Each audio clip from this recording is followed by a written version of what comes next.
Málo která škola se může pochlubit tak vysokým věkem jako Střední lesnická škola v Hranicích. V roce 2012 oslavila úctyhodných 160 let.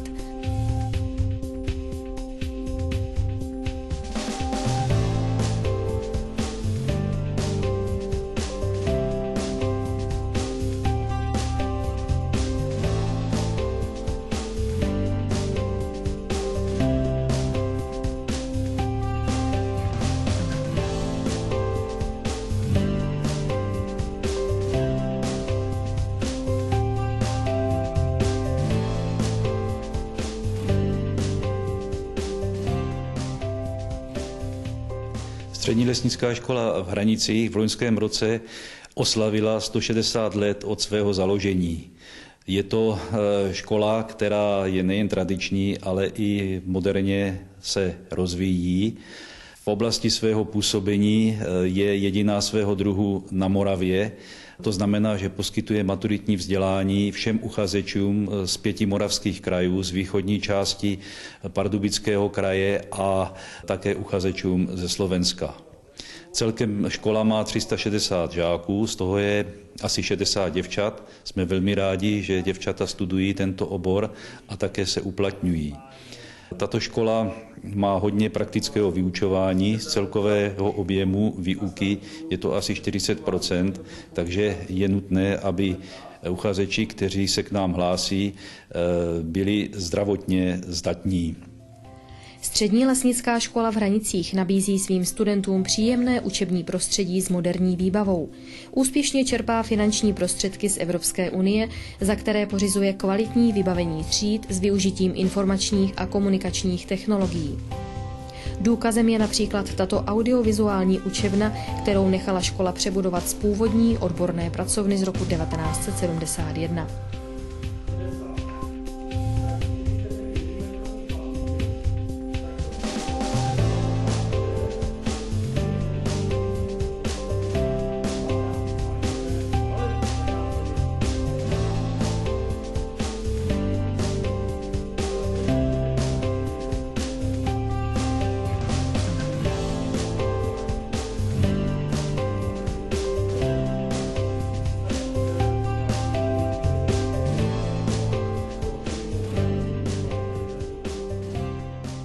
Na praxi dojíždějí studenti do školního Polesí ve Valšovicích.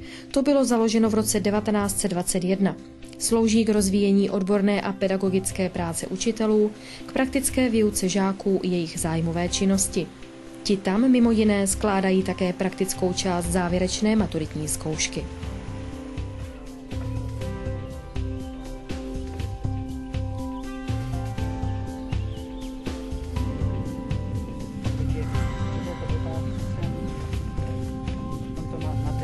Kde je zde penetrační makadam.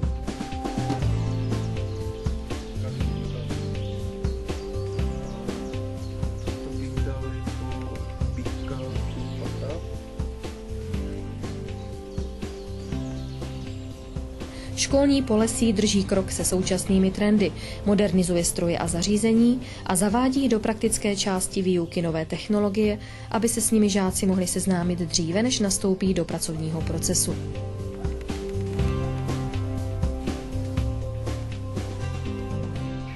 Velmi významnou a potřebnou součástí školy je arboretum. Rozkládá se kolem školy na necelých 3,5 hektarech. Obsahuje značné množství taxonů jehličnatých i listnatých dřevin pocházejících z celého světa. Je vzácným estetickým a didaktickým prvkem školy.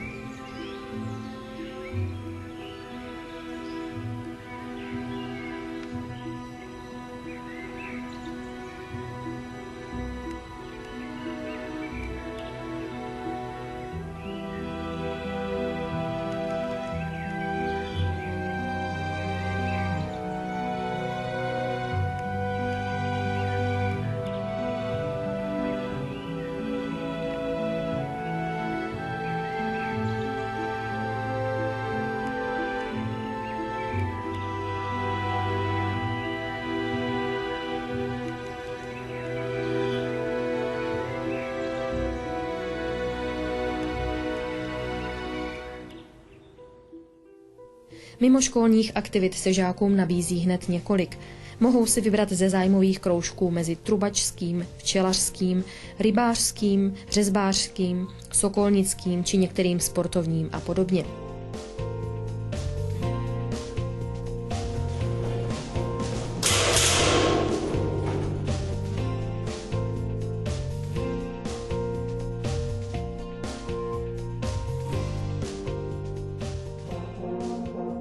Trubači Hranické lesnické školy dosahují vynikajících výsledků na soutěžích doma i v zahraničí.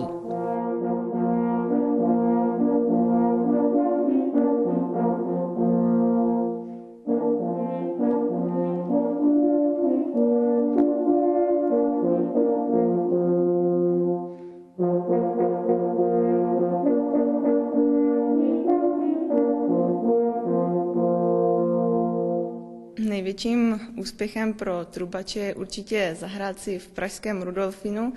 Mně se to podařilo, velice si toho vážím, je to zkušenost na celý život a ještě větším úspěchem pro mě bylo, že jsem si mohla zahrát v katedrále svatého Víta v Dubnu, kde se sešly desítky trubačů z celé České republiky a mohli jsme pro mnoho lidí zahrát krásnou svatohubertskou mši. Uplatnění najde po skončení studia na střední lesnické škole v Hranicích 90% absolventů, kteří pokračují ve studiu na Mendelově univerzitě v Brně nebo České zemědělské univerzitě v Praze, případně studují další jiné obory na vysokých školách a univerzitách po celé České republice. Jiní odcházejí pracovat do lesnického provozu, další zláká práce v zahraničí či soukromé podnikání v oboru. Tato škola vychovala za celou dobu své existence hodně přes 6 000 absolventů. Absolventi se uplatňují v různých lesnických funkcích, ať už v rámci České republiky, tak i v Evropě, i v zámoří. Jsme velmi rádi, když se s nimi setkáváme a vidíme, že to, co do nich bylo vloženo, tak dokážou uplatnit nejen po stránce té odborné, ale i společenské, což si myslím, že je velmi dobrý vklad do jejich dalšího života. Setkáváme se také s tím, že naši absolventi nečekají na úřadech práce na to, až jim někdo nějakou práci nabídne, ale umí se o sebe postarat sami, to znamená, že založí si třeba podnikatelskou činnost v oblasti lesnictví, v oblasti ochrany přírody a jinak. Vzhledem k tomu, že se ve třídách scházejí studenti z 5 krajů republiky, neobešli by se bez ubytování, které jim škola nabízí, a samozřejmostí je také jídelna s celodenním stravováním.